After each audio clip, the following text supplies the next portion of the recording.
Ajude os Sussurros do Imaginário a crescer. Ama os audiobooks do canal? Que tal apoiar esse projeto e ajudar a trazer ainda mais histórias incríveis para todos? Contribua com qualquer valor via Pix. Escaneie o QR Code na tela e faça parte dessa jornada literária. Seu apoio nos ajuda a produzir mais e melhor. Cada contribuição mantém viva a magia das histórias e fortalece essa comunidade de apaixonados por literatura. Muito obrigado pelo seu apoio. Bem-vindo aos Sussurros do Imaginário. Nosso canal é totalmente dedicado a audiobooks, proporcionando uma experiência imersiva para todos os amantes de boas histórias. Aqui, você pode relaxar e deixar sua imaginação fluir enquanto escuta os melhores títulos literários. Dica especial: para uma experiência ainda mais completa, recomendamos que você acompanhe o audiobook com o livro físico ou o e-book. Dessa forma, você poderá desfrutar tanto da narrativa quanto do texto original, unindo os dois mundos.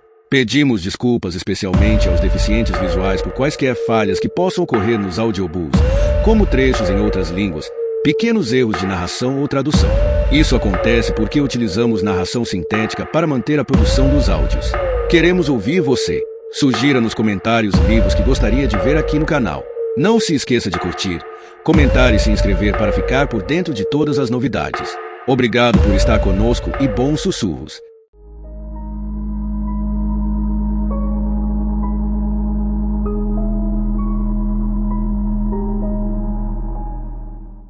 Parte 21.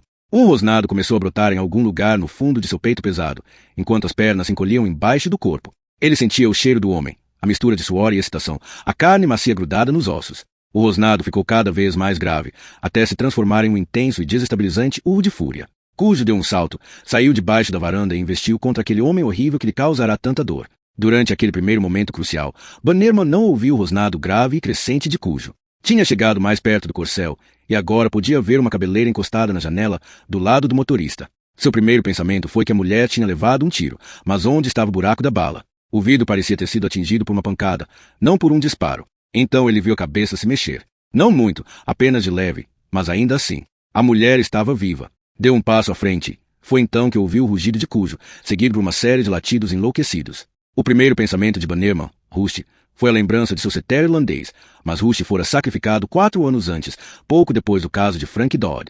Rusty nunca produziram um som semelhante. Por um segundo crucial, Bannerman ficou paralisado por conta de um terror atávico. Ele se virou, puxando a arma, mas só conseguiu ter uma visão borrada do cachorro, um cachorro imenso, que pairava no ar. Cujo atingiu o xerife na altura do peito, arremessando contra a traseira do corcel. Bannerman gemeu. Como a mão direita estava erguida, o pulso bateu com toda a força contra o metal. A arma saiu voando e girando, chocando-se contra o teto do carro até aterrissar bem no meio da grama alta, do outro lado do acesso à oficina. O cachorro passou a morder. Quando viu o sangue começando a florar na camisa azul clara, Bannerman entendeu tudo. Mãe e filho chegaram até a oficina. O carro pifou de vez, e o cachorro já estava aqui. O cachorro não tinha entrado na organizada análise de pontos de Mazen. Bannerman se engalfinhou com a fera, tentando colocar as mãos sobre o focinho para conseguir empurrar o cão. Foi quando sentiu uma dor profunda que quase levou a desmaiar. A camisa estava em farrapos. Sangue jorrava aos borbotões sobre a calça. Ele se jogou para frente e o cão lançou de volta para trás, com uma força assustadora, arremessando contra o corcel com um impacto tão forte que fez o carro balançar. De repente, ele se surpreendeu tentando lembrar se tinha feito amor com a esposa na noite anterior. Que coisa mais maluca para pensar. Maluquice. O cachorro avançou de novo. Bannerman tentou desviar, mas o animal se antecipou ao movimento. Estava sorrindo para ele, e de repente o xerife experimentou a dor mais profunda que já sentirá na vida, o que lhe deu um sopro de energia. Gritando, enfiou as 2 mãos sob o focinho e conseguiu levantá-lo. Por uma fração de segundos, ao encarar aqueles sombrios, insanos olhos, um desespero absoluto dominou Bannerman, que pensou: Olá, Frank. É você, não é? O inferno estava quente demais? Então Cujo mordeu seus dedos, rasgando a carne até os ossos. Bannerman imediatamente esqueceu Frank Dodd. Esqueceu tudo, menos lutar pela própria vida. Tentou levantar e posicionar o joelho entre o próprio corpo e o cachorro, mas não conseguiu. Ao tentar fazer o movimento, a dor na barriga ficou insuportável. O que ele fez com a minha barriga? Meu Deus, o que ele fez? Vicky. Então a porta do lado do motorista do corcel se abriu. Era a mulher. Bannerman tinha visto o retrato de família que Steve Kemp pisoteara e ficará admirado com a beleza daquela mulher de cabelos sedosos, do tipo que você olhava 2 vezes na rua, sendo que o segundo olhar era mais de curiosidade que de qualquer outra coisa. Quem via uma mulher assim pensava logo que o marido era um cara de sorte por ter uma esposa dessas para dividir a cama. A mulher que saiu do carro estava em frangalhos. Também tinha sido atacada pelo cachorro. A barriga estava coberta de sangue seco. Uma perna da calça jeans fora rasgada a dentadas, a coxa estava coberta por um curativo todo empapado de sangue. O que estava em pior estado, no entanto, era o rosto, que parecia uma horrível maçã estragada. A testa estava descascada e cheia de bolhas. Os lábios estavam rachados e supurados. Os olhos estavam mergulhados em bolsões de carne arroxeada. O cachorro saiu de cima de Bannerman num instante e avançou contra a mulher, rosnando e correndo aos trancos e barrancos. Ela voltou para dentro do carro e bateu a porta. Viatura agora. Rádio. Preciso avisar todo mundo. Bannerman se virou e correu para a viatura. O cachorro perseguiu, mas ele conseguiu chegar antes. Bateu a porta, pegou o rádio e pediu socorro. Código 3. Policial precisa de reforços. Os reforços vieram. O cachorro foi abatido. Todos foram salvos.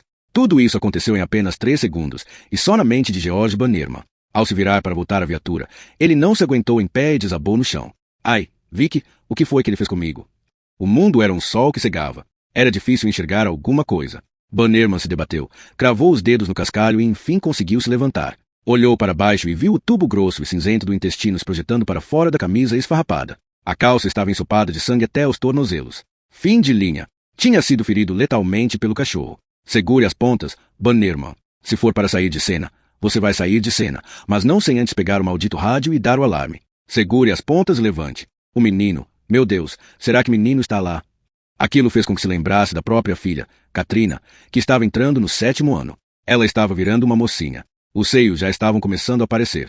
Fazia aulas de piano e queria ganhar um cavalo. Houve um dia em que, se ela tivesse ido da escola para a biblioteca sozinha, a vítima de dó teria sido ela e não Mary Kate Andrazen. Quando, mexa esse traseiro, Bannerman se levantou. Era tudo sol e luz e todas as suas entranhas pareciam querer sair pelo buraco aberto pelo cão. A viatura, o rádio da patrulha. Às suas costas, o cão estava ocupado com outra coisa, investindo como um louco contra a porta lateral do corcel, latindo e rosnando. Bannerman cambaleou até a viatura. O rosto estava branco como neve. Os lábios estavam azulados. Era o maior cachorro que já vira, e a fera tinha arrancado suas entranhas. As entranhas, pelo amor de Deus. Porque tudo estava tão quente e ofuscante. Os intestinos escorriam pelos seus dedos. Chegou até a porta da viatura. Conseguia ouvir o rádio sob o painel, transmitindo mensagens. Eu devia ter chamado a central antes. É o procedimento padrão. Jamais contraria o procedimento padrão. Agora, se eu realmente acreditasse nisso, não teria chamado o Smith no caso Frank Dodd. Vicky, Katrina, eu sinto muito. O menino. Ele precisava pedir ajuda para o menino.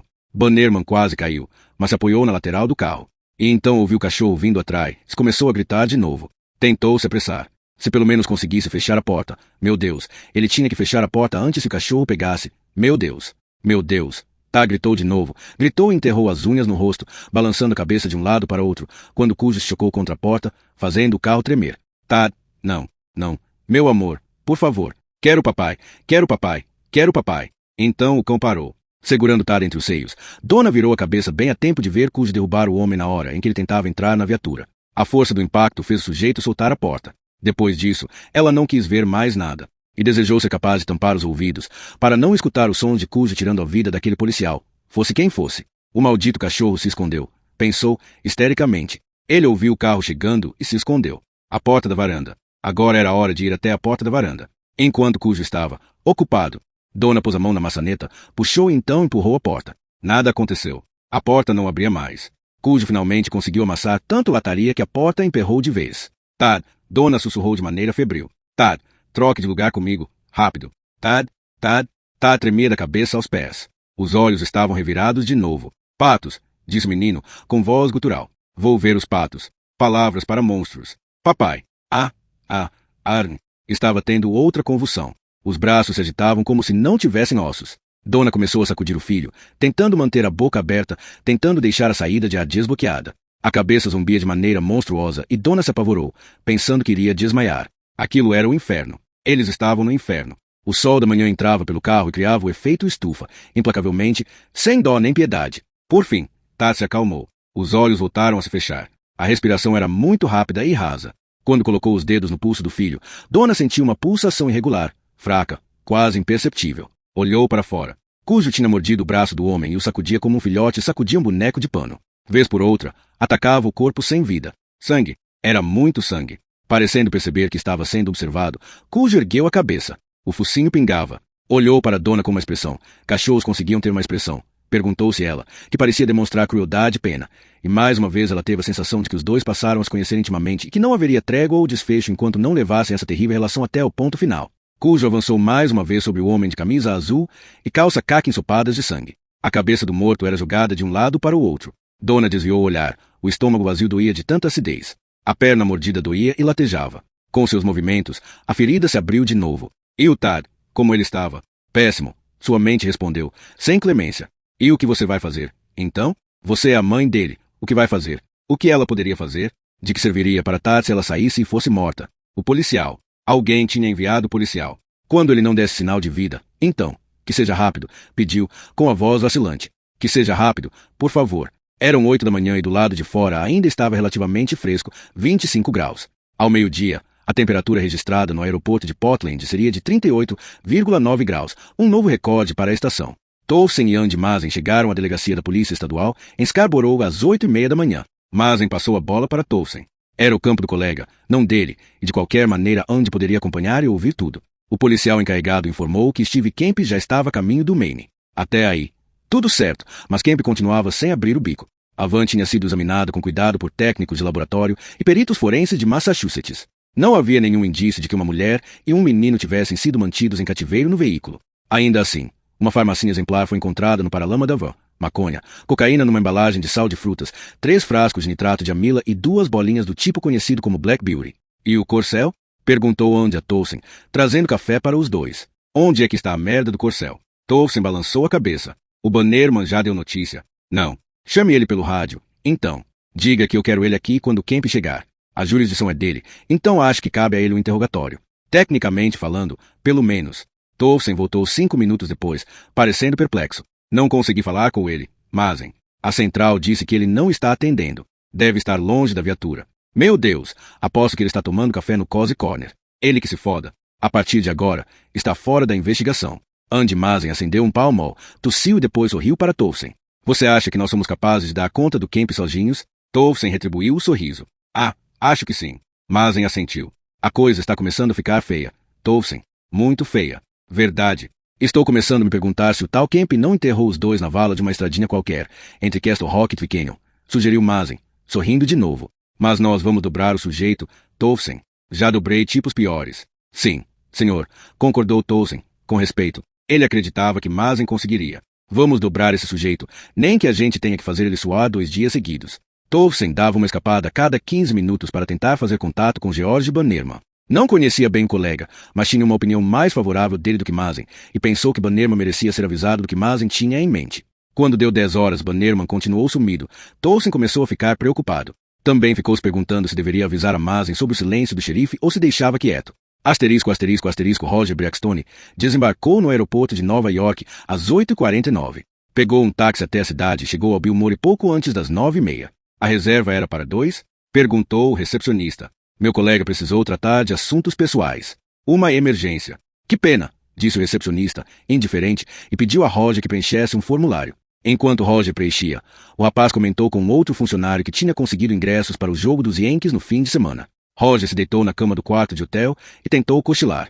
No entanto, apesar de todo o cansaço, não conseguiu pegar no sono. Dona trepando com outro homem e Vic tendo que lidar com isso tudo, ou, pelo menos, tentar, como se já não bastasse a merda causada por um cereal infantil vermelho e cheio de açúcar. Agora, Dona e Tad desaparecidos. O próprio Vic tinha desaparecido. De alguma forma, tudo tinha virado fumaça naquela semana. O melhor passe de mágica que já viu, abracadabra, virou um monte de merda. Sua cabeça doía. A dor vinha em ondas grandes, gordurosas e paquidérmicas. Acabou se levantando.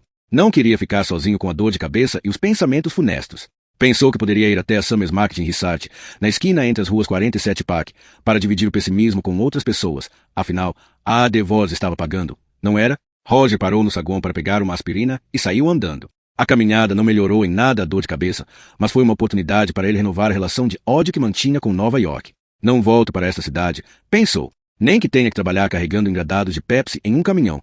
Não vou trazer a Alteia e as meninas de volta para cá. A Summers ficava no 14º andar de um arranha-céu horroroso e energeticamente eficiente. A recepcionista sorriu quando Roger se identificou. O Sr. Hewitt saiu há alguns minutos. O Sr. Trenton está com o senhor? Não. Ele precisou cuidar de assuntos pessoais. Bem, eu tenho uma correspondência para o senhor. Chegou hoje de manhã. Ela entregou a Roger um telegrama em um envelope amarelo. Estava endereçado a V. Trenton e R. Braxton, a DeVos, AC, Imagiar Studios. Rob tinha encaminhado a mensagem a Summers Marketing no dia anterior. Roger abriu e viu de cara que o telegrama era do velho Sharp e que era bastante longo. Rescisão de contato. Aí vamos nós, pensou Roger, e leu o texto. O telefone acordou Vic pouco antes do meio-dia. Se não tocasse, ele teria dormido a tarde inteira. O sono foi pesado e profundo, e Vic acordou com uma sensação horrível de desorientação. Voltará a ter o mesmo pesadelo. Dona Etar em uma abertura na montanha, pouco além do alcance de uma fera mítica e terrível. O quarto parecia girar quando ele foi atender o telefone. Dona Etar pensou. Eles estão a salvo. Alô, Vic, é o Roger. Roger? Perguntou Vic, levantando-se. A camiseta estava colada ao corpo. Metade do cérebro ainda estava adormecida e presa ao sonho. A luz era muito forte. O calor. Estava relativamente fresco quando ele se deitou, mas agora o quarto estava um forno. Que horas eram? Por quanto tempo deixaram ele dormir? A casa estava tão silenciosa. Roger, que horas são?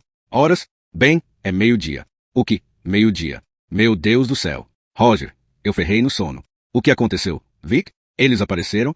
Ainda não tinham aparecido quando eu dormi. O maldito Mazen prometeu. Quem é Mazen? O responsável pela investigação. Roger, eu preciso descobrir. Espere um pouco. Estou ligando da Summers. Preciso contar para você. Tinha um telegrama do Sharp para nós. Vamos ficar com a conta. O quê? Como?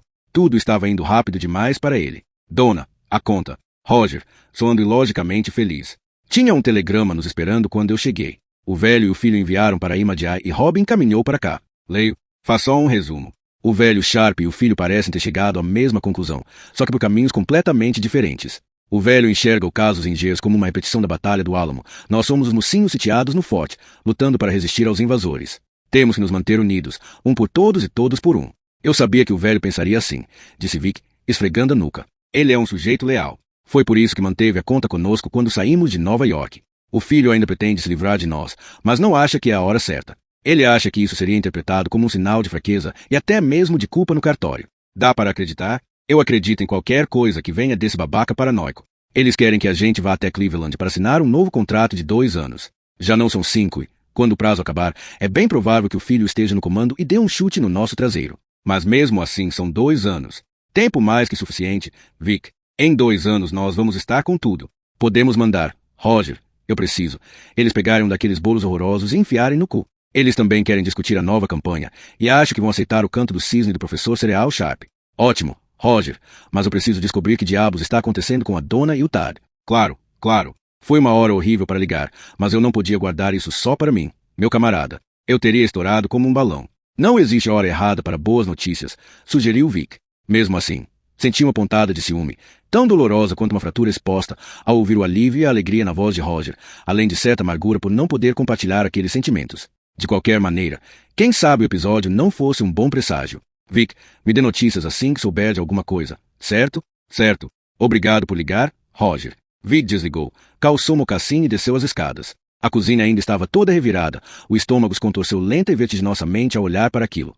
Mas havia uma mensagem de Mazen sobre a mesa, embaixo de um saleiro. Senhor Trenton, Steve Kemp foi detido em Twickenham, uma cidade no oeste de Massachusetts. Sua mulher e seu filho não estão. Repito, não estão com ele. Não acordei para dar a notícia porque Kemp está fazendo uso do direito de permanecer calado. Se não houver contratempos, ele será trazido direto para a delegacia da Polícia Estadual em Scarborough, sob acusação de depredação e posse de drogas. Ele deve chegar aqui por volta de 11h30. Ligarei assim que tiver alguma novidade. Andy Mazen, que se foda o direito dele de permanecer calado, rosnou Vic. Foi até a sala, pegou o número da delegacia de Scarborough e ligou. O senhor Kemp está aqui, confirmou o policial encarregado. Chegou há cerca de 15 minutos. O senhor Mazen está falando com ele neste exato momento. Kemp ligou para um advogado. Não sei se o senhor Mazen pode atem. Estou me lixando se ele pode atender ou não. Diga a ele que é o marido de Dona Trenton e que eu exijo que ele levante a bunda da cadeira e venha falar comigo. Alguns instantes depois, Mazen atendeu a ligação. Senhor Trenton, eu entendo sua preocupação, mas todo o tempo que tivermos antes da chegada do advogado é precioso. O que ele contou? Mazen hesitou e então disse. Ele admitiu a depredação. Acho que enfim percebeu que isso é muito mais grave do que o pozinho que ele escondia no paralama da van. Confessou a depredação aos policiais de Massachusetts que fizeram a escolta até aqui, mas disse que não tinha ninguém em casa quando esteve lá e afirma que saiu sem ver ninguém.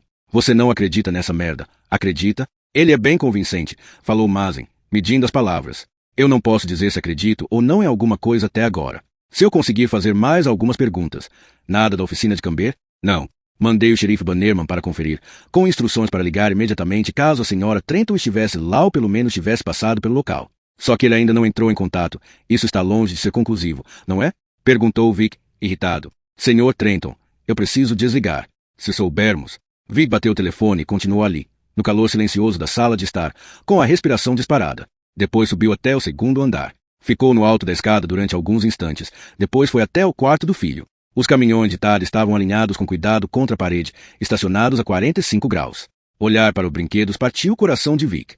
A capa de chuva amarela de Tad encontrava-se pendurada em um gancho ao lado da cama, e os livros de colorir empilhados sobre a mesinha. A porta do closet estava aberta. Vic a fechou distraidamente, quase sem pensar no que fazia.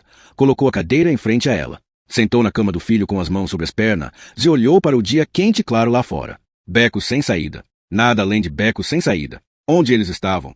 Becos sem saída. Que expressão agourenta. Becos sem saída. Quando tinha a idade de Tad, Vic era fascinado por becos e ruas sem saída. Ficou se perguntando se esse tipo de coisa podia ser herdado, se Tad se interessava pelo assunto. Ficou se perguntando se Tad ainda estava vivo. Então, de repente, ele se deu conta de que a Town Road, onde ficava a oficina de Joe Camber, era uma estrada sem saída.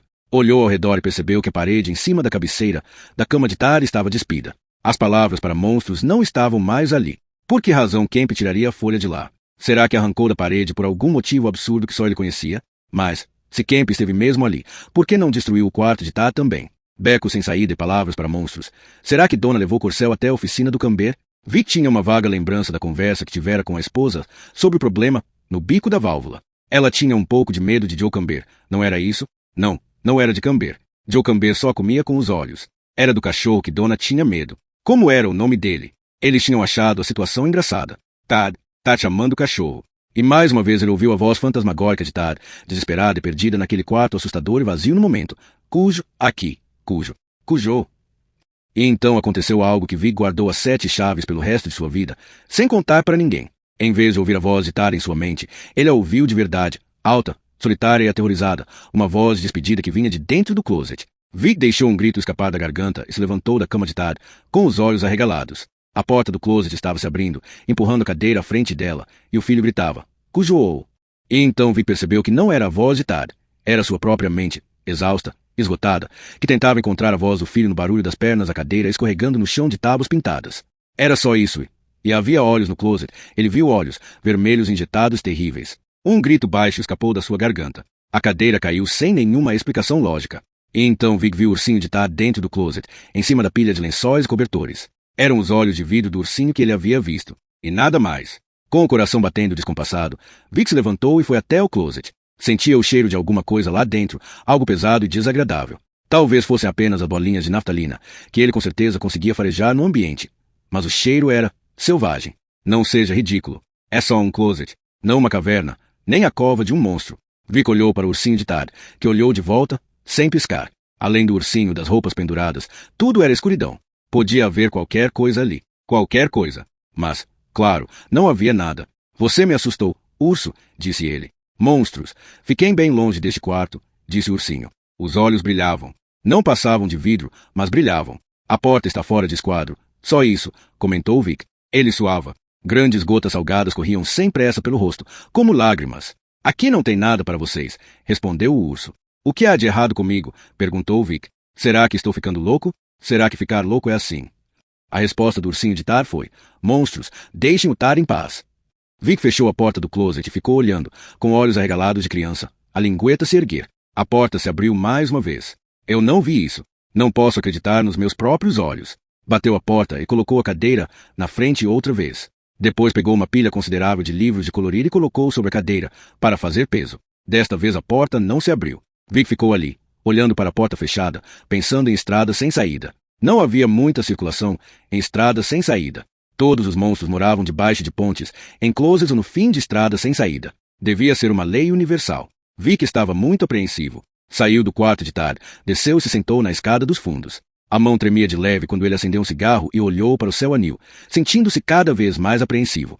Algo havia acontecido no quarto de Tad. Ele não sabia ao certo o que era, mas algo tinha acontecido. Isso mesmo. Algo. Monstros e cachorros e closets, oficina, e estradas sem saída. O que fazemos agora, professor? Somamos? Subtraímos? Dividimos? Fracionamos? Vic jogou o cigarro fora. Ele acreditava que tinha sido Kemp. Não? Kemp era o responsável por tudo. Kemp depredou a casa. Kemp quase destruiu seu casamento. Kemp subiu as escadas, gozou em cima da cama que Vic dividira com Donna durante os últimos 4 anos. Kemp abriu um enorme buraco na quase sempre confortável trama da vida de Vic Trenton. Kemp, tudo culpa de Steve Kemp. Vamos culpar Kemp pela Guerra Fria, pelos reféns no Irã e pela redução da camada de ozônio.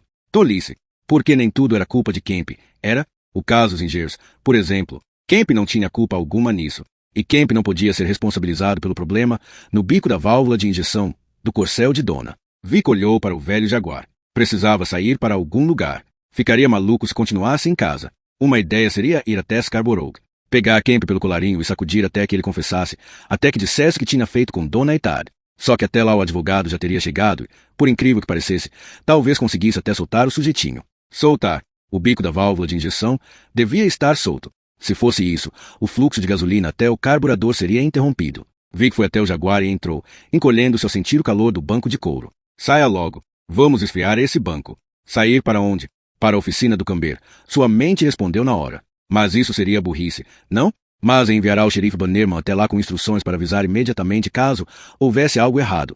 Mas o policial não dera notícias, o que significava que tinha sido apanhado pelo monstro. Bom, que mal poderia haver em ir até lá, certo? Pelo menos, era melhor do que ficar de braços cruzados. Vic ligou o Jaguar e desceu a colina que levava a Route 117, ainda sem saber se viraria à esquerda na direção da I-95 de Scarborough ou seguiria pela direita em direção a Town Road.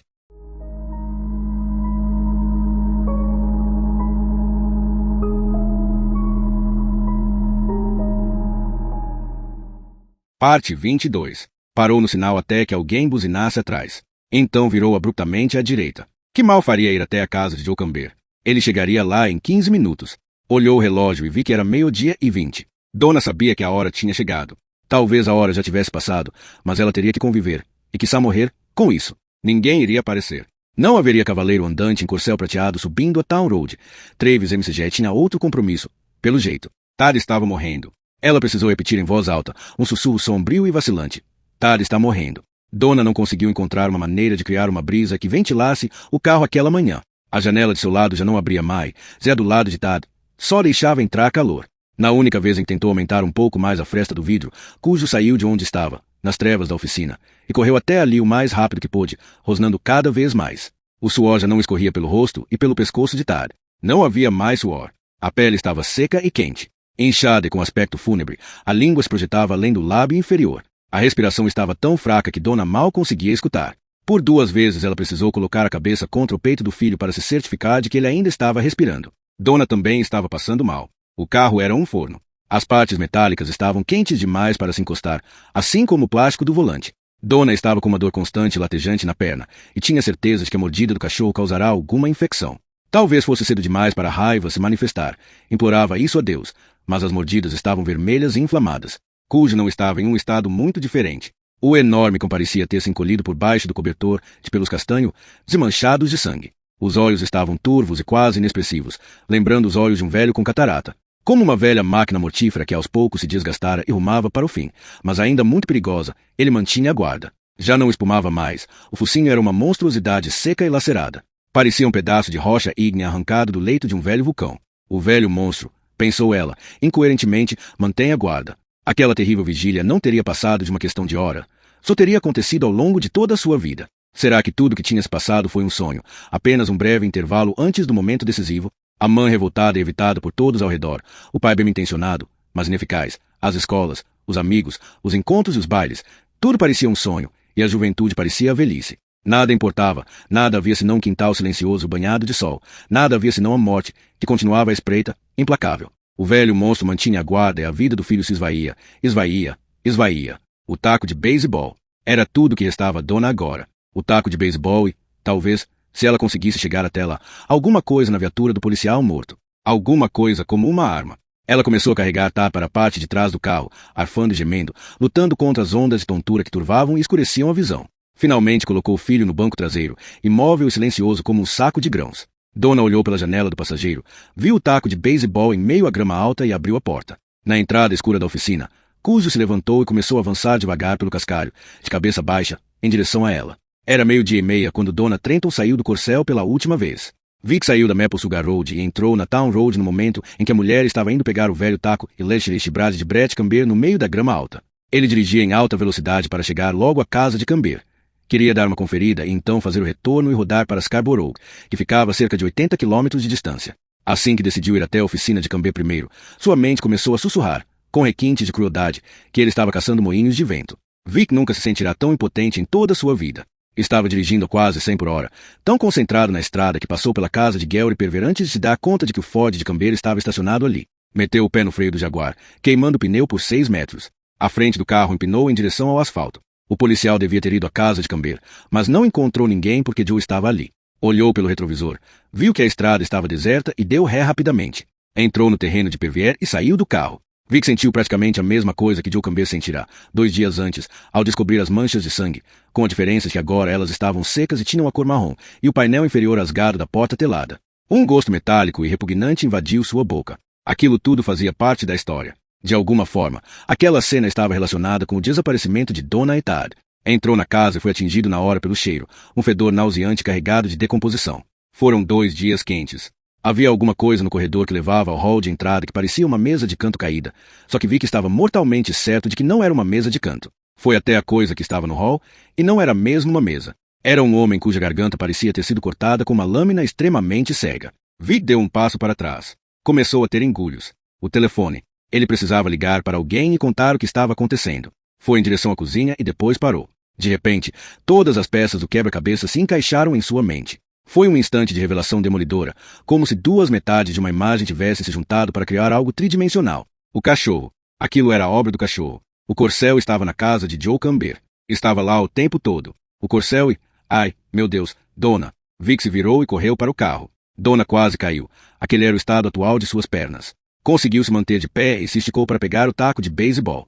Ela não se atreveria a olhar para os lados em busca de Cujo enquanto não conseguisse pegar o taco, com medo de perder o equilíbrio. Se tivesse tempo de olhar um pouco mais longe, só um pouquinho, teria visto a pistola de George Bannerman caída na grama. Mas não viu. Meio desequilibrada, virou-se e observou Cujo correndo em sua direção. Balançou a ponta mais pesada do taco na direção do São Bernardo, estupefata ao constatar como era difícil e instável segurar o cabo, que estava muito maltratado. Cujo se esquivou, rosnando. O seio de Donna subiam e desciam rapidamente dentro do sutiã de algodão branco. Os bojos estavam manchados de sangue. Tinha limpado as mãos neles depois de desobstruir a boca de Tad. Os dois ficaram se encarando e se medindo sob o sol do verão. Os únicos sons eram a respiração ofegante de Donna, o osnado grave que brotava do fundo do peito de Cujo e o canto de um pardal nas redondezas. As sombras que os dois projetavam eram como manchas pequenas e disformes. Cujo começou a se mexer para a esquerda. Donna se mexeu para a direita. Ficaram andando em círculos. Ela segurava o taco no ponto mais rachado da madeira, sentindo as palmas das mãos firmes a textura áspera da fita adesiva Black Cat, que envolvia o cabo. Cujo se encolheu para atacar. Vem! Gritou Donna, e Cujo saltou. Ela girou o taco como se fosse o lendário Mickey Mantle rebatendo uma bola alta e rápida. Errou a cabeça, mas atingiu em cheio as costelas do cão. A pancada foi dura e seca, e dava para ouvir algo se quebrando dentro de Cujo, que emitia um som que parecia um grito e caiu esparramado no cascalho. Ela sentiu a madeira se rachando ainda mais sob a fita adesiva, mas o taco continuou inteiro. Donna soltou um grito alto e rouco e atingiu a traseira de Cujo girando o taco de cima para baixo. Mas alguma coisa se quebrou. Ela ouviu. O cachorro urrou e tentou se desvencilhar, mas ela desferiu nova tacada, golpeando de um lado ao outro, de cima para baixo, gritando sem parar. A mente não passava de tontura e fúria. O mundo girava. Donna era as arpias, as 3 bruxas, a própria encarnação da vingança, não por ela, mas pelo que confizera ao filho. O cabo rachado do taco pulsava como um coração disparado sob as mãos de Donna e sob a fita adesiva que prendia no lugar. O taco estava manchado de sangue. Cujo ainda estava tentando escapar, mas os movimentos estavam mais lentos. Conseguiu desviar de um golpe, a parte superior do taco espalhou o cascalho, mas o seguinte atingiu bem o meio das costas, fazendo as patas traseiras aiarem. Donna pensou que o cão estava acabado. Chegou a dar 1 ou 2 passos para trás, com a respiração assobiando para dentro e para fora dos pulmões como uma chaleira.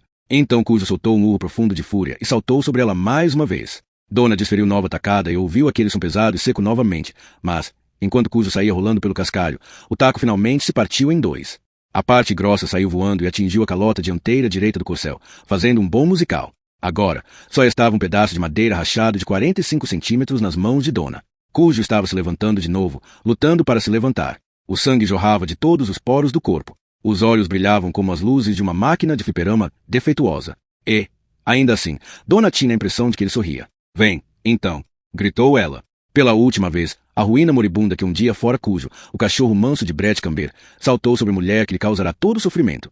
Dona se lançou à frente com o que estava do taco de beisebol, e uma longa e afiada lasca de madeira se enterrou profundamente no olho direito de Cujo, e depois em seu cérebro. Um baixo e trivial som de algo estourando ecoou. O som que uma uva faria se fosse esmagada entre os dedos. A inércia de movimento lançou Cujo contra Dona, derrubando-a no chão. Os dentes do cão estavam a centímetros do pescoço dela, que ergueu os braços enquanto Cujo tentava escalar seu corpo. O olho vazava pela lateral do rosto do animal. O hálito era repulsivo. Dona tentou empurrar o focinho para cima, mas aquelas mandíbulas se fecharam em seu braço. Pare! Gritou. Pare! Será que você não vai parar nunca? Por favor! Por favor! Por favor! O sangue escorria pelo rosto de Dona em um chuvisco grudento. Sangue dela. Sangue dele. A dor no braço era uma chama que parecia se alastrar pelo mundo inteiro. Aos poucos o cão forçava o braço para baixo. O cabo rachado balançava de maneira grotesca, parecendo ter brotado no lugar do olho. Cujo tentou morder o pescoço de Dona. Ela sentiu os dentes se aproximarem e empurrou o cão para o lado. Cujo desabou no chão. As patas traseiras arranhavam o cascalho. E então foram parando, até parar de vez. O olho que restava fitava o céu quente do verão.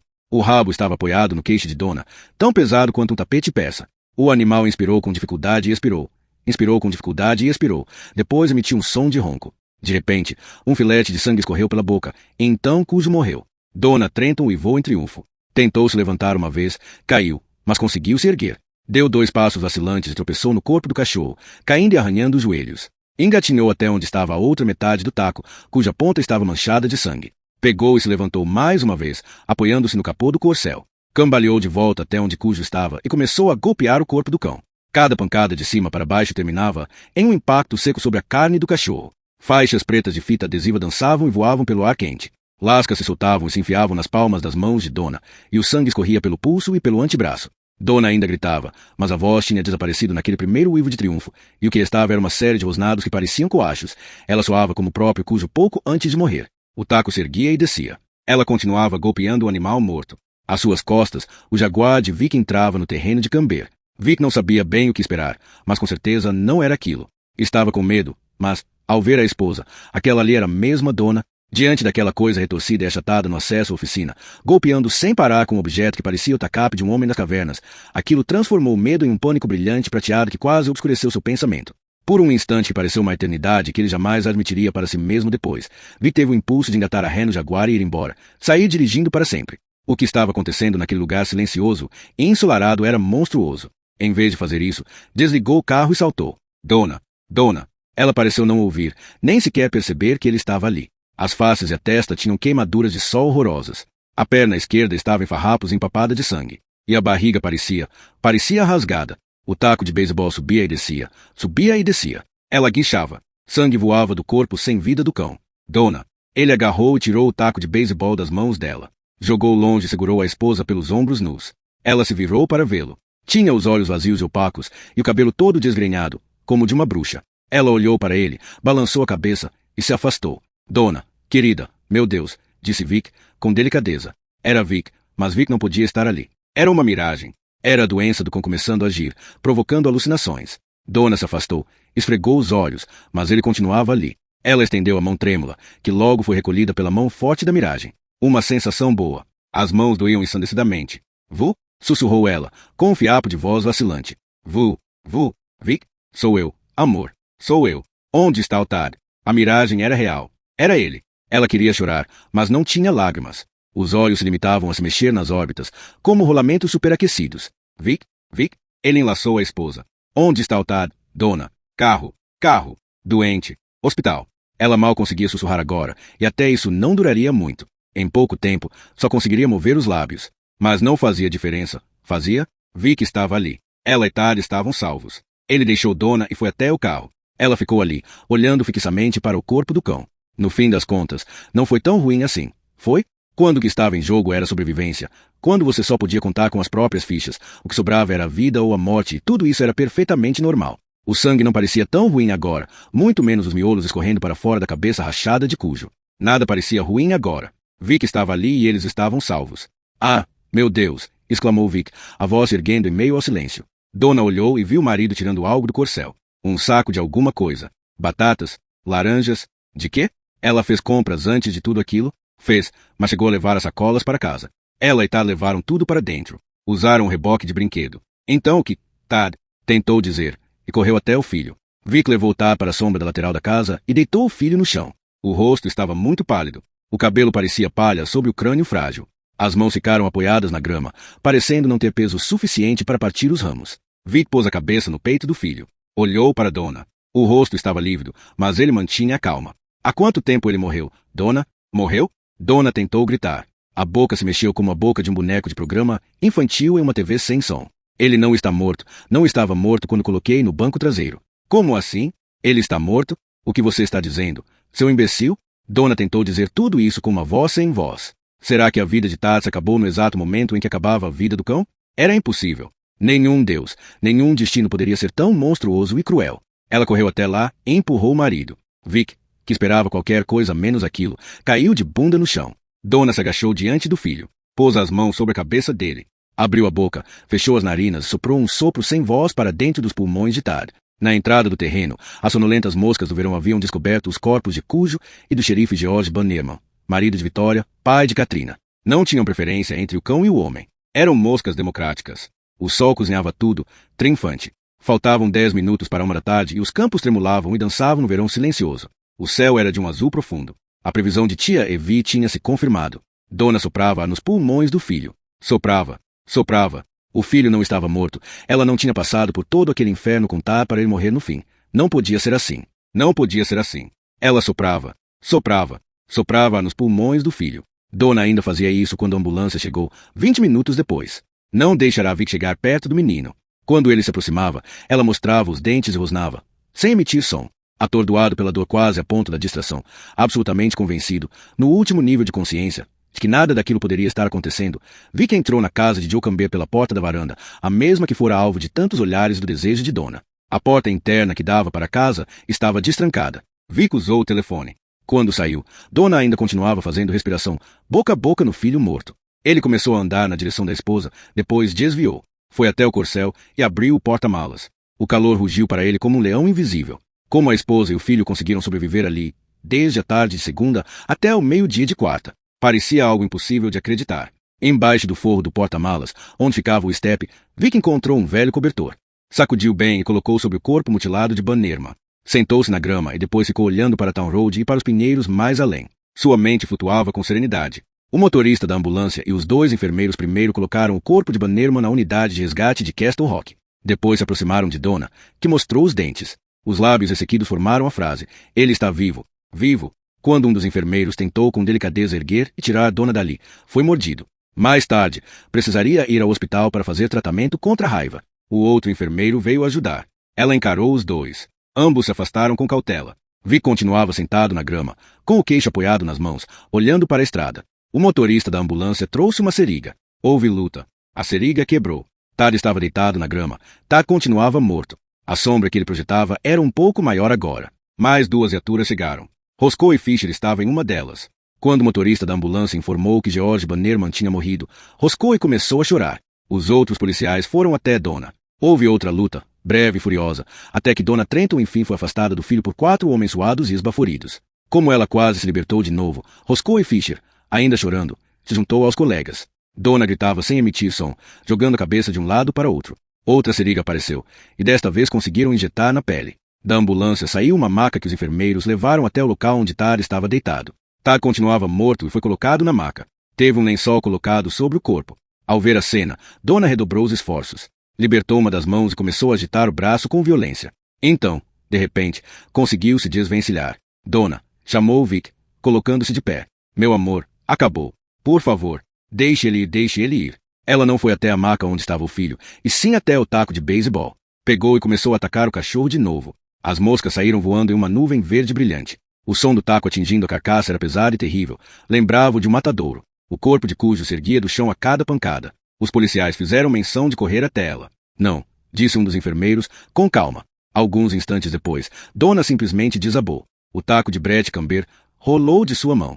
A ambulância saiu com as sirenes ligadas cerca de 5 minutos depois. Os enfermeiros recomendaram um sedativo a Vic, para acalmar os nervos, Sr. Trenton. E, embora já se sentisse absolutamente anestesiado, ele aceitou por educação. Pegou o celofane que o enfermeiro tirou do tubo que se conectava à seringa e viu a palavra Upjohn impressa. Já fiz uma campanha publicitária para esses caras. É mesmo? Perguntou o enfermeiro, com cautela. Era um homem bem jovem e estava prestes a vomitar. Nunca tinha visto nada tão horroroso em toda a vida. Uma das viaturas estava aguardando para levar Vic até o hospital Northern Cumberland, em Brighton. Vocês podem esperar um minuto? Perguntou. Os dois policiais fizeram que sim. Também estavam olhando para Vic Trenton com muita cautela, como se ele pudesse passar algo contagioso. Ele abriu as duas portas do corcel. Teve que fazer um grande esforço para abrir do lado de Donna, já que o cachorro a emperrara de um jeito inacreditável. A bolsa da esposa estava ali, assim como a camisa, que tinha um rasgo enorme, como se o cachorro tivesse arrancado um pedaço. No painel, havia algumas embalagens vazias de Slindy, além da garrafa térmica de Tati cheirando a leite azedo. A lancheira do Snoopy. O coração de Vic foi absolutamente consumido pela tristeza naquele momento, e ele não se atrevia a pensar o que isso significava em termos de futuro. Se é que haveria futuro depois deste dia de horror. Vic encontrou um dos tênis de Tad. Tader, pensou. Ah, meu Tader. As pernas fraquejaram e ele desabou no banco do passageiro, com o olhar perdido em algum ponto da porta do carro. Como podia ser? Como podia uma coisa daquelas acontecer? Como podia tantos acontecimentos conspirarem para isso? A cabeça começou a latejar com violência. O nariz ficou entupido por causa das lágrimas, e Vic foi atacado por uma sinusite horrorosa. Engoliu as lágrimas com esforço e passou a mão pelo rosto. Percebeu que, contando com Tad, cujo fora responsável pela morte de pelo menos 3 pessoas, número que ainda poderia crescer se descobrissem que os cambeiros estavam entre as vítimas. Será que o policial que ele cobriu com o cobertor tinha esposa e filhos? Provavelmente sim. Se eu tivesse chegado uma hora antes. Se eu não tivesse dormido. Sua mente urrava. Eu tinha tanta certeza de que era o Kemp. Tanta certeza. Se eu tivesse chegado aqui 15 minutos antes, teria sido suficiente. Se eu não tivesse conversado tanto tempo com Roger, Tad estaria vivo agora? Quando foi que ele morreu? Será que isso tudo aconteceu de verdade? Como é que eu vou lidar com isso pelo resto da minha vida sem enlouquecer? O que vai acontecer com Donna? Outra viatura chegou. Um dos policiais saiu e conversou com um dos colegas que esperavam por Vic. O último se aproximou e disse, precisamos ir, Sr. Trenton.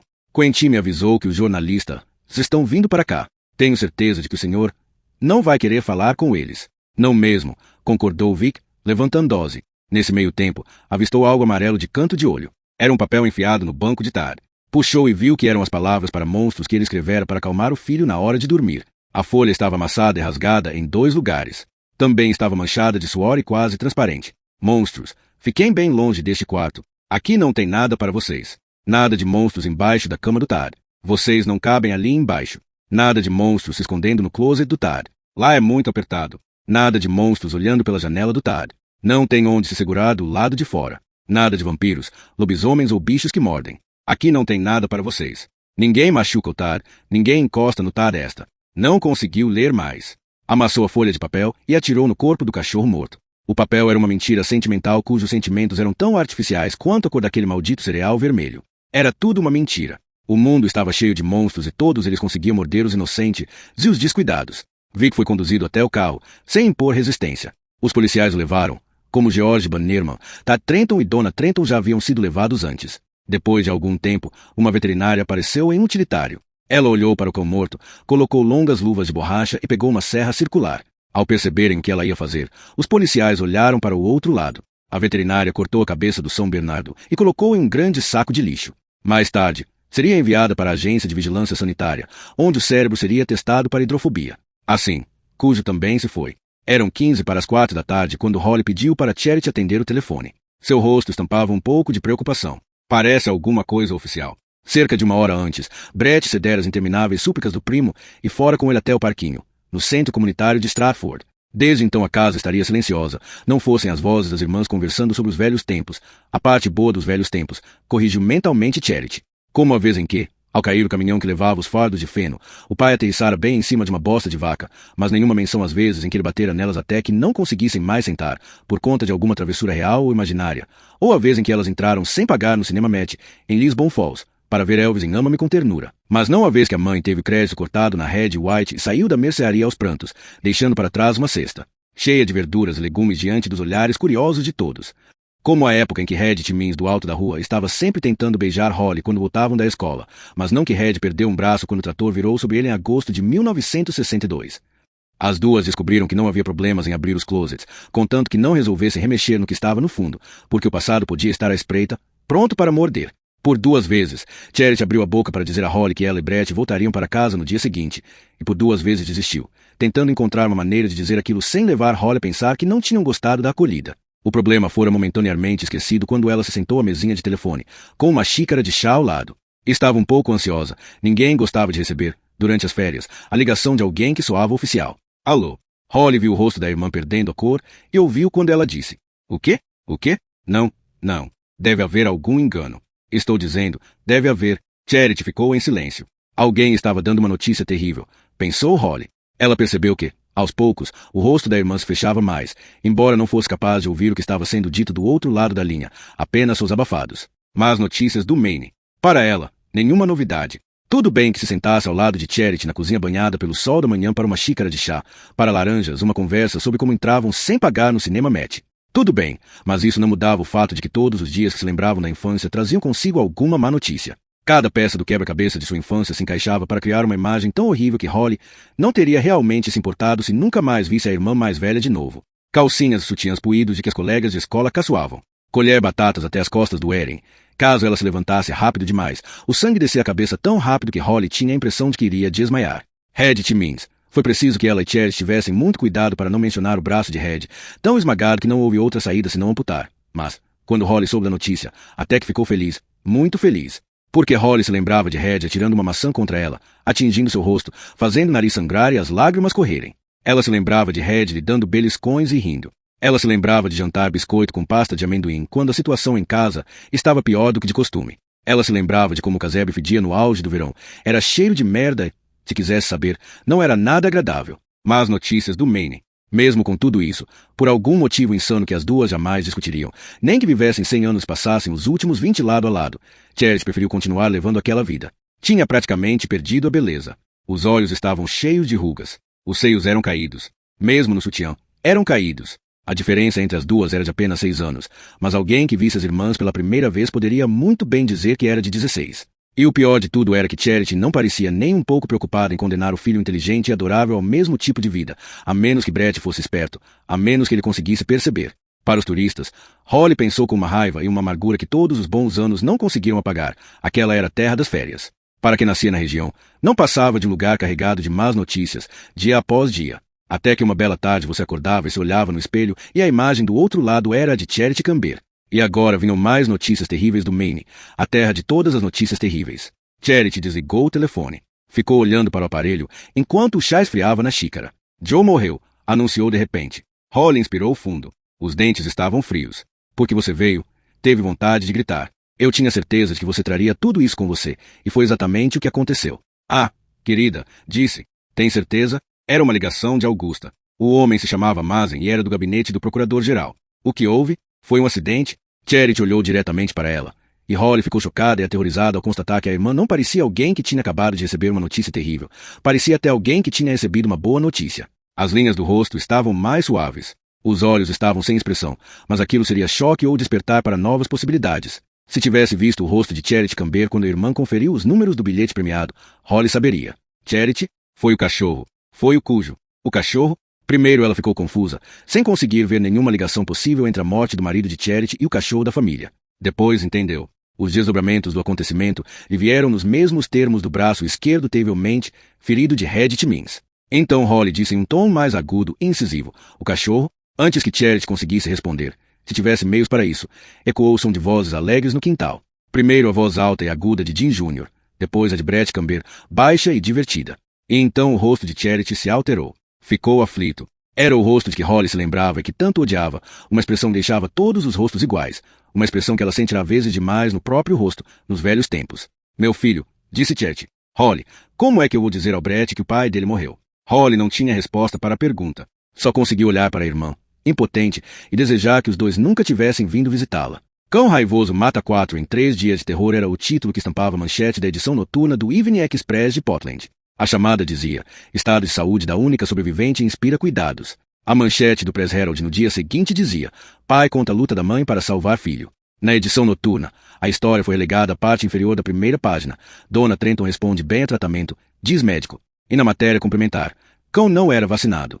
3 dias depois do trágico episódio, a história saiu da capa e foi parar na página 4. A Agência Estadual de Vigilância Sanitária afirma que raposa ou guaxinim infectado causou raiva em cão em Castle Rock. A última matéria daquela semana informava que Vic Trenton não pretendia processar os sobreviventes da família Camber, que continuam em profundo estado de choque. A última afirmação era duvidosa, mas ofereceu pretexto para que toda a história voltasse a ter destaque. Uma semana depois, a primeira página do jornal de domingo trazia uma matéria especial. sobre o que tinha acontecido. Na semana seguinte, um tabloide de circulação nacional publicou um resumo requentado do acontecimento com a seguinte manchete: trágica batalha entre mãe e São Bernardo assassino no Maine. E esse foi o fim da cobertura. Houve terror generalizado em relação a uma epidemia de raiva na região central do Maine naquele outono. Um especialista atribuiu esse fato a rumores e ao incidente apavorante, porém isolado, em Castle Rock. Dona Trenton permaneceu no hospital por quase 4 semanas. Ela terminou o ciclo de tratamentos contra as mordidas do cão raivoso com muita dor, mas sem nenhuma sequela grave. Porém, devido ao potencial e à gravidade da doença, e também por uma depressão profunda, continuou sob constante observação. No fim de agosto, Vic a levou para casa. Os dois passaram um dia silencioso e chuvoso dentro de casa. À noite, sentado diante da televisão, olhando sem assistir, Dona perguntou sobre a AD Voz. Tudo bem por lá. Roger cuidou sozinho do último comercial do Professor Cereal Sharp, com a ajuda de Rob Marty. É claro. Agora estamos envolvidos em uma nova campanha para toda a linha de produtos da Sharp. Meia verdade, Roger estava envolvido, já que Vic ia à agência 3 ou 4 vezes por semana e ficava lá brincando com a caneta ou olhando para a máquina de escrever. Mas o pessoal da Sharp está tomando todos os cuidados para que o nosso trabalho não se estenda além do período de 2 anos de contrato. Roger estava certo. Eles vão dar um pé na nossa bunda. Só que, daqui a 2 anos, não vai ter problema se isso acontecer. Que bom, disse Dona. Ela agora tinha alguns períodos de melhora, períodos em que se parecia bastante com a antiga Dona, embora continuasse apática na maior parte do tempo. Tinha perdido 9 quilos e parecia esquelética. A compleição não estava boa. As unhas estavam muito frágeis. Ela olhou para a TV mais um pouco e depois se virou para ele. Estava chorando. Dona. Ah, meu amor. Vic a abraçou. Ela estava receptiva, mas tensa em seus braços. Por trás da suavidade da pele, ele sentia os ângulos dos ossos em lugares demais. Será que a gente consegue viver aqui? Perguntou ela, com a voz vacilante. Vic, será mesmo que a gente consegue viver aqui? Eu não sei, mas acho que a gente precisa tentar com todas as forças. Acho que preciso perguntar se você consegue continuar vivendo comigo. Se você disser que não, eu vou entender. Vou entender perfeitamente. Tudo o que eu quero é viver com você. Eu sempre soube disso. Talvez tenha havido um momento, logo depois de ler o bilhete do Kemp, em que tive alguma dúvida. Mas foi só um momento. Dona, eu amo você. Sempre a amei. Desta vez, o abraço partiu dela, um abraço apertado. Uma chuva leve de verão tamborilava na janela e formava padrões de sombras cinzentas e negras no chão. Eu não consegui salvar ele, falou Dona. Isso continua me assombrando. Não consigo me livrar desse pensamento. Ele se repete, e repete, e repete. Se eu tivesse corrido até a varanda antes, ou apanhado o taco de beisebol. Engoliu em seco. Quando eu enfim criei coragem para enfrentar a fera, já estava tudo acabado. Ele já tinha morrido. Vic podia ter lembrado a Dona que ela tinha colocado o bem-estar de estar acima do próprio o tempo todo. Que ela não tinha corrido até a porta por causa do que poderia acontecer à tarde se o cachorro a alcançasse antes de chegar lá dentro. Podia ter dito a ela que o cerco provavelmente enfraqueceu o animal assim como a enfraqueceu e que, se ela tentasse derrubar Cujo com um taco de beisebol antes, o resultado poderia ter sido completamente diferente. Afinal, apesar de tudo, ela quase foi morta pelo cachorro. Porém, ele entendeu que tudo isso já tinha sido dito a ela muitas e muitas vezes, por ele e por outras pessoas, e que nem toda a lógica do mundo aliviaria a dor que vinha daquela pilha silenciosa de livros de colorir do balanço vazio e inerte no quintal.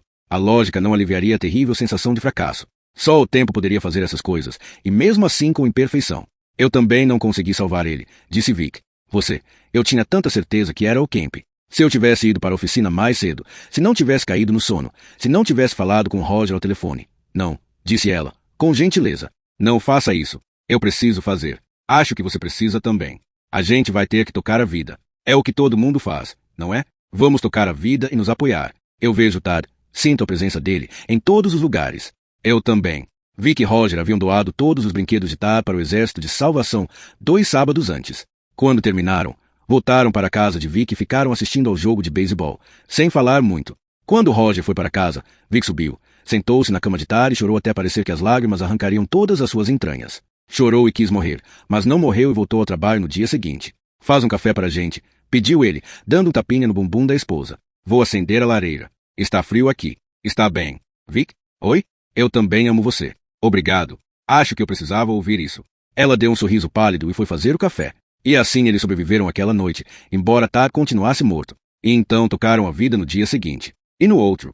A situação não estava muito melhor no fim de agosto, nem em setembro. Mas, quando as folhas amarelaram e começaram a cair, as coisas ficaram um pouco melhores. Um pouco. Charity estava uma pilha de nervos, mas tentava não demonstrar. Quando Brett voltou do celeiro, tirou a neve das botas e entrou pela porta da cozinha, a mãe estava à mesa, bebendo uma xícara de chá. Por um instante, ele ficou olhando para ela sem dizer nada. Tinha perdido um pouco de peso e ficado mais alto nos últimos 6 meses. O efeito dessa mudança foi deixar mais esbelto o menino que sempre parecerá troncudo, apesar de ágil. As notas não foram muito boas no primeiro trimestre e ele arranjou encrenca 2 vezes, 2 brigas no pátio da escola, provavelmente por causa do que acontecerá no último verão. No segundo trimestre, no entanto, as notas foram muito melhores. Mãe? É um. Foi o Alva quem trouxe, disse ela, colocando a xícara com cuidado sobre o pires. Não tem lei alguma que te obrigue a ficar com ele. Ele já foi vacinado? Perguntou Brett, e o coração de Charity se partiu um pouco ao ver que essa foi a primeira pergunta do filho. Na verdade, já, respondeu ela. Alva tentou me enrolar, mas eu só aceitei depois que ele me mostrou a conta do veterinário. $9. Sinomose e raiva. Tem também um tubo de creme contra carrapato e sarna de ouvido. Se você não quiser ficar com ele, Alva vai ter que devolver meus $9. Dinheiro se tornará algo importante para eles. Durante algum tempo, ela não teve certeza se conseguiria manter a casa, nem se deveria tentar. Discutiu o assunto com Brett, falando de igual para igual. Havia uma pólice de seguro de vida de pequeno valor. O Sr. Chopper do casco Bank em Britton explicou para ela que, se o dinheiro fosse colocado em uma conta de rendimentos, o valor, somado ao prêmio da loteria, daria para cobrir todas as prestações da hipoteca ao longo dos próximos 5 anos. Charity tinha conseguido um emprego razoável no departamento de expedição e cobrança da única empresa de verdade de Castle Rock, a Tracy Optical. A venda do maquinário de Joe, incluindo um novo guincho, rendeu mais $3.000. Seria possível manter a casa, Charity explicou a Brett, mas tudo apontava para uma luta dura. Outra alternativa seria um apartamento na cidade. Brett pensou no assunto de um dia para o outro, no fim das contas, também quis o que a mãe queria, manter a casa. E assim os dois decidiram ficar. Qual é o nome dele? Perguntou Brett. Não tem nome. Acabou de desmamar. Ele é de raça? É, respondeu ela, rindo. É um Heinz. 57 variedades. Brett também sorriu, mas o sorriso tinha uma sombra. Charity, porém, reconheceu que um sorriso era melhor que nada. Ele pode ficar aqui dentro? Começou a nevar de novo. Ele pode ficar aqui dentro se você espalhar jornal pelo chão. E, se ele fizer sujeira, é você quem vai limpar. Combinado, concordou Brett, abrindo a porta para sair. Que nome você quer dar, Brett? Não sei, respondeu ele. Depois de uma pausa longa, bem longa, ele completou. Ainda não sei. Preciso pensar. Charity teve a impressão de que o filho estava chorando, mas conteve o impulso de ir atrás. Além disso, ele estava de costas e não dava para ter certeza. Brett estava se tornando um rapaz, por mais que isso partisse seu coração. Charity entendeu que rapazinhos muitas vezes não queriam ser vistos chorando pelas mães. Ele saiu e trouxe o cachorro de volta, aninhado nos braços.